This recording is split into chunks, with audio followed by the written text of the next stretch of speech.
Merci. Alors, d'abord, quelques mots d'introduction, notamment de rappel de contexte. J'imagine que vous savez tous que nous vivons actuellement un changement climatique. Je voulais juste simplement vous redonner quelques chiffres pour illustrer l'ampleur du phénomène. D'abord, à l'échelle mondiale, nous avons effectivement une augmentation des températures d'environ 1,1 degré en température moyenne mondiale depuis environ 150 ans. Et les projections sont actuellement de plus 6 à plus 7 degrés d'ici 2100. À l'échelle de la Bourgogne-Franche-Comté, les chiffres sont relativement équivalents. L'augmentation des températures moyennes à l'échelle de la région sont d'environ 1,1 degré depuis 1988, avec peu d'évolution des pluies, mais en revanche, moins d'eau disponible dans les territoires à cause notamment de l'évapotranspiration favorisée par la hausse des températures. Et les projections, qui sont des chiffres 2012, sont d'environ plus 4 degrés d'ici 2100, et ce qui nous amènerait à environ 150 jours de canicule d'ici 2080, plus tout un tas d'effets, notamment sur les débits des cours d'eau, les sécheresses, les incendies, etc. Je nuancerai simplement ce chiffre de plus 4 degrés, puisque c'est un chiffre qui date déjà de 2012, donc de 8 ans, et probablement que la situation est moins favorable, en tout cas les projections seraient moins favorables, même pour la Bourgogne-Franche-Comté. Alors, qu'est-ce qu'on peut faire devant cette situation? La première chose, c'est d'atténuer pour éviter l'ingérable, évidemment, en plus de s'adapter pour gérer l'inévitable. Les objectifs fixés dans le cadre de l'accord de Paris et également de la stratégie nationale bas carbone et puis du SRADET de Bourgogne-Franche-Comté sont divisés par 6 à 8 les émissions nettes de gaz à effet de serre par rapport à 1990 pour atteindre la neutralité carbone en 2050 et essayer de tenir les 1,5 degrés tels qu'ils ont été décidés il y a 5 ans. Ce qu'il faut savoir, et je vous invite à regarder en bas à gauche de cette diapo, ce sont les émissions de gaz à effet de serre à l'échelle de la France, qui sont d'environ 450-460 millions de tonnes équivalent CO2 en 2016, et pour la Bourgogne-Franche-Comté, on tourne aux environs de 24,5 millions de tonnes équivalent CO2. Sur la droite, vous pouvez voir le scénario de la stratégie nationale de bas carbone, qui permet d'envisager l'atteinte de cette neutralité carbone en agissant sur 2 types de solutions. La première solution, évidemment, ça va être de réduire les émissions de gaz à effet de serre dans tous les secteurs d'activité et principalement dans le secteur du bâtiment, des transports, de l'industrie et de l'agriculture, qui sont les 4 secteurs les plus émetteurs. Et puis la deuxième solution va être, et également est déjà le cas, de retirer du CO2 de l'atmosphère en séquestrant le carbone, ce qui est l'objet de ce webinaire. Alors, qu'est-ce que c'est finalement la séquestration de carbone? Ce qu'il faut savoir, ce qu'il faut avoir en tête, c'est que c'est un phénomène, en tout cas un phénomène qui repose sur le principe de la photosynthèse, qui est lui-même un processus biochimique par lequel les plantes produisent des molécules carbonées qui vont former à la fois la biomasse vivante, c'est-à-dire le bois dans les troncs, dans les tiges, les feuilles des arbres et toutes les plantes vertes, et également dans la partie souterraine de ces plantes à travers les racines. Ces molécules carbonées, on va également les retrouver dans la matière organique stable du sol, ce qu'on appelle plus communément l'humus.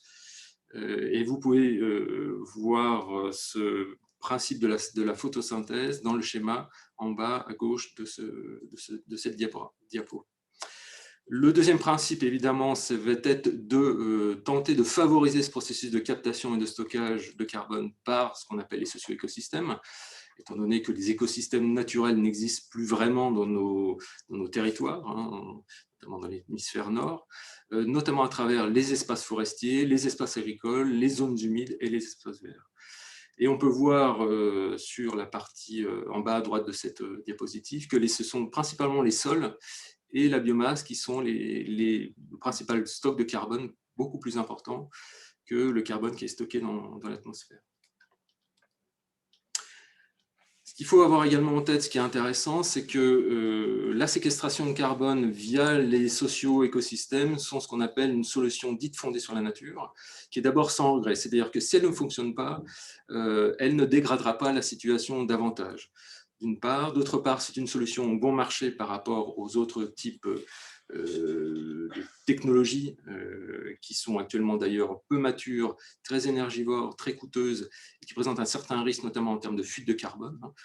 Et puis le troisième avantage, et pas des moindres, de la séquestration carbone via les socio-écosystèmes, c'est que c'est une solution multiservice qui permet de répondre à d'autres enjeux pour les territoires, autres que celui spécifique de la séquestration carbone et de l'atténuation du changement climatique, mais par exemple la production de biomasse pour produire de la matière ou des matières premières, de l'énergie, la régulation des débits des eaux pour lutter contre les risques d'inondation, l'amélioration de la fertilité des sols, l'amélioration de la qualité de l'air, et également l'amélioration ou le maintien d'un certain cadre de vie, ou en tout cas d'une certaine qualité des paysages. Donc on peut voir que toutes les actions qui vont favoriser la séquestration carbone via les socio-écosystèmes présentent d'autres avantages pour les territoires qui voudront bien tenter d'aller dans le sens de consister à favoriser cette séquestration. Alors, quelques chiffres concernant les stocks et les flux dans les écosystèmes à l'échelle de la France. En ce qui concerne les stocks, les écosystèmes français stockent environ 28 gigatonnes d'équivalent CO2, ce qui représente, dont 25% dans les sols. Et on s'aperçoit que ces écosystèmes ont séquestré environ 20% des émissions annuelles de CO2 en 2013, principalement dans les forêts. Et donc, c'est ce qu'on vous trouverez sur la partie droite de cette diapo, intitulée flux de carbone. Effectivement, en 2013, les écosystèmes, et en particulier les forêts, ont séquestré 91 millions de tonnes équivalent CO2. Donc, c'est effectivement l'écosystème qui séquestre le plus, mais ça s'explique par rapport à la surface des forêts en France.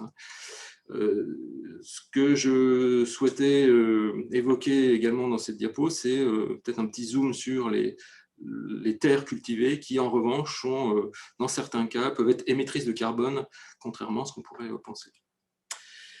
À l'échelle de la Bourgogne-Franche-Comté, la situation est globalement à peu près la même, puisque en termes de flux et de captation net de carbone, en 2018, la forêt et les sols, comme je vous le disais d'ailleurs en introduction, ont séquestré ou ont stocké 7,4 millions de tonnes équivalent CO2 donc il y a 2 ans, ce qui représente environ 30%, ce qui représenterait environ 30% des émissions annuelles de la région.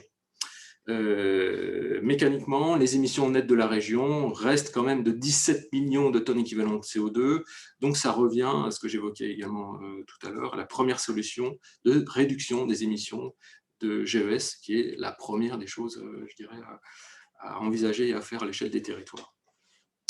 En termes de stock de carbone, notre région stocke également beaucoup de carbone, encore une fois, dans les sols et les forêts, puisqu'on est autour d'un chiffre de 1,8 gigatonnes équivalent CO2. Et cela représente 2 fois plus de carbone dans les sols que dans les arbres. Si on fait un petit zoom sur la partie sol, donc les sols représentent 2 tiers du carbone stocké en Bourgogne-Franche-Comté. En revanche, tous les sols ne présentent pas la même capacité de stockage de carbone, selon l'usage qui en est fait. Et effectivement, on l'a déjà évoqué, ce sont principalement les zones humides dans notre région qui séquestrent le plus de carbone. Là, on a un chiffre qui tourne autour de 125 tonnes de carbone par hectare. Ensuite, on va trouver les forêts. Selon l'ex-région Franche-Comté ou l'ex-région Bourgogne, on sera autour d'une moyenne de 80 tonnes de carbone par hectare. Et en ce qui concerne les prairies, on a un chiffre relativement similaire, autour de 80 tonnes de carbone par hectare. Vous voyez que si vous remontez dans le graphique, les autres types d'espaces, que ce soit les cultures, les zones urbanisées, et puis les vignes, sont des types d'espaces qui séquestrent moins de carbone dans les sols, qui stockent moins de carbone dans les sols. Alors, ce qu'on peut retenir de cette présentation, c'est que, et de ce mécanisme de séquestration de carbone, c'est que c'est un mécanisme qui est assez fragile, qui peut se, entre guillemets, gripper dès lors qu'il y a un changement d'occupation ou d'usage des sols. Et sur la période 1998-2018, on a vu un phénomène de déstockage lié à la fois à la mise en culture de prairies et à l'artificialisation des espaces agricoles, qui constituent les deux principaux mécanismes, ou en tout cas changements d'occupation des sols, qui sont à l'origine du déstockage de carbone. Et ce qu'on observe, c'est qu'entre 2010 et 2018, la Bourgogne a finalement déstocké 2,3 millions de tonnes de carbone. À l'inverse, le changement d'usage des sols, passage d'une zone urbanisée à une prairie, ou bien d'une culture à une prairie, permet de stocker du carbone.